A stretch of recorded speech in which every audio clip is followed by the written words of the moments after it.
Hi everyone, Rudy here.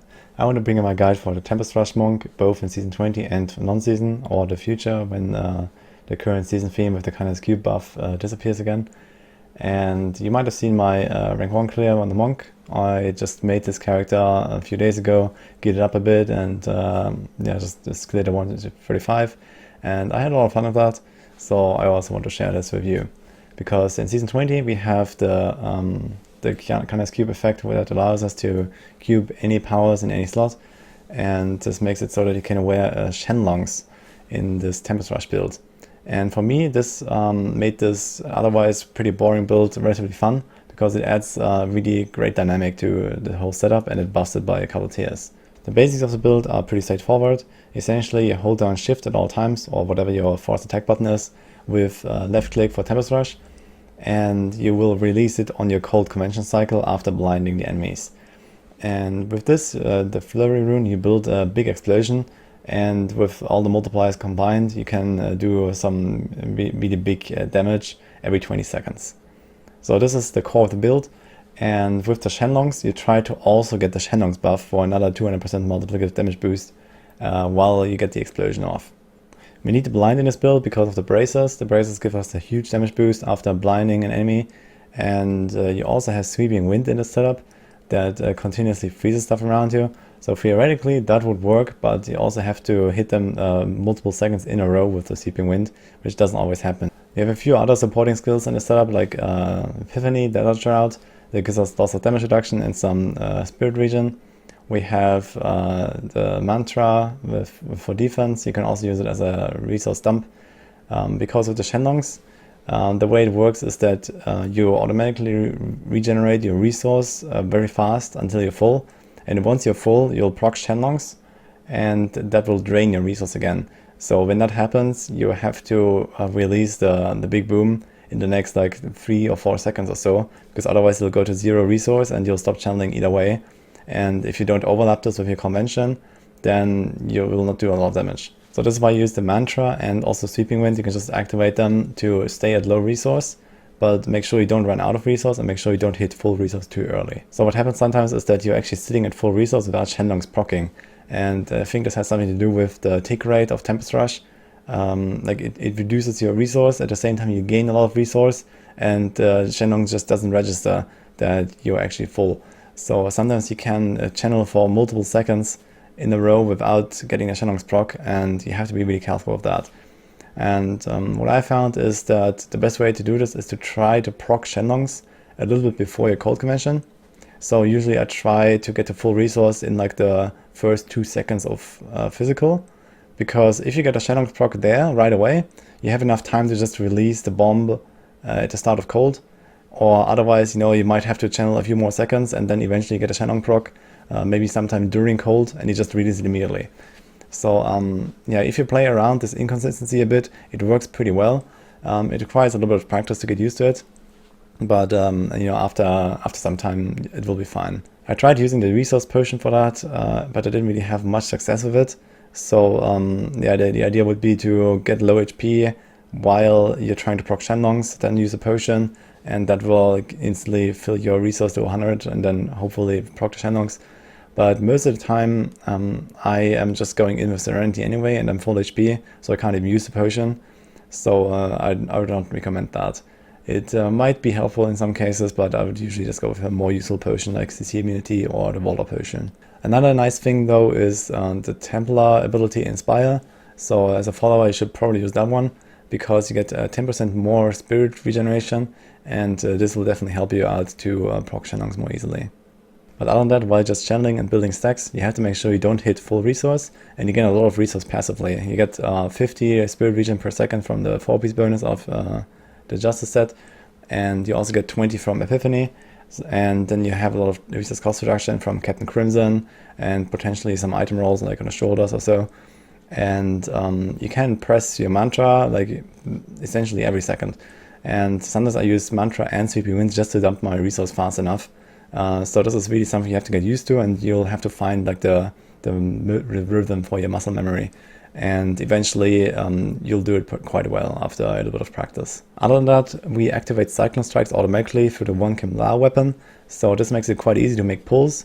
And essentially you want to go back and forth between like two camps of enemies and try to cycle and strike them together, you know, back and forth essentially. Because you can cycle and strike twice and then there will be CC immune for a little bit. So you just walk in from one side, go to the other, and then, you know, ping pong until you have like a nice big pull, and then you release the Tempest Rush and you'll do some nice damage there. This build heavily focuses on area damage, so this is what you want to roll on your items as well. The shoulders, the gloves if you can, the weapons, and even the rings. I actually skipped critical hit damage on my rings and I went for area damage instead. That seemed to work better for me, simply because it's relatively easy to make big pulls and benefit a lot from area damage. And Rift Guardian is absolutely no big deal. They die, like even on a pushing tier, like I was doing on 145, the Rift Guardian died in like 1.5 minutes or so. So it's really fast, and you can definitely skip damage in favor of area damage. A few important things about Tempest Rush. If you get Vortex, if you get knockback and so on, it will interrupt your flurry. So you want to really avoid that. So be careful about the elites you're fighting, look at their affixes, or just make sure you have good timing on your Epiphany and your Serenity. With the cooldown values that I have like 100 or 200 millisecond gap between Desert Shroud and Serenity. So there's like a tiny window where I could get CC'd. And for example, you could use the CC immunity potion to prevent that. Or you just make sure that, you know, in those times you run out of range from the elites, so that you can time your Serenity a little bit, and that will be fine. But this is something to be careful about. They can interrupt your flurry and you will lose half of your damage for the next boom. So you really want to make sure that you get a very small window where you're vulnerable to CC. If you really want, you can actually roll a little bit more cooldown on your items. I think I skipped it on 1 or 2 items. So you can get the perma immunity if you want, but I went for more damage and it was still fine.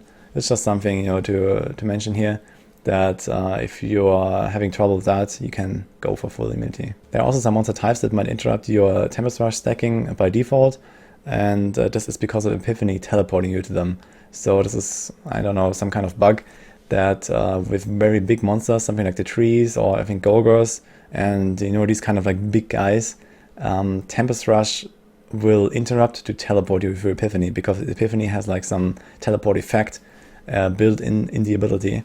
So what you have to do here is either you skip them or you make sure you don't mouse over them with your, like while channeling.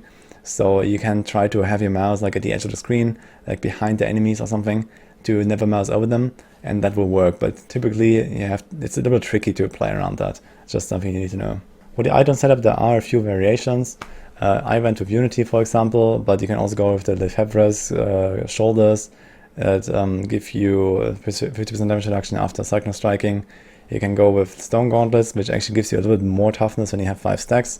But in those cases, you also have to make sure you have pretty much permanent uptime of Serenity or Desert Shroud because of the slow effect. And it's also a little bit less consistent in those situations where you're not getting hit constantly. For example, on Rift Guardians, you might not have the Stone Gauntlet stacks. And if you're running without near-death experience like I do, that might kill you in some situations. So I really like the consistency of Unity, and that worked well for me.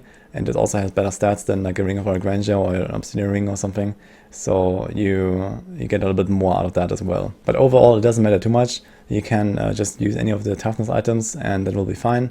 And for the non-season version, for example, you'll actually have 2 of those, because you can't go with those set weapons. You're simply lacking the cube options. And in those cases, you wear the one Cam Lao and a pick sticker, and you cube one of the weapons, which is a balance. And then you have, the Stone Gauntlets plus Unity, for example, or Stone Gauntlets plus Obsidian Ring, so you can drop a lot of cooldown reduction and so on. So yeah, the setup is very similar. You just like change like 1 or 2 items around for non-season or for future seasons. And the same goes for the Sengoku set, which is a little bit stronger than the Justice on non-season. So it's probably around a tier or so.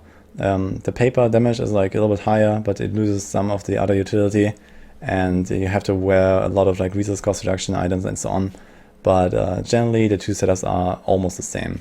And there you go. I also have the free planner links for all of these setups in the description. And that's about it for this guide. Hope you liked it. Personally, I really enjoyed the Shenlong version of the Tempest Rush Monk.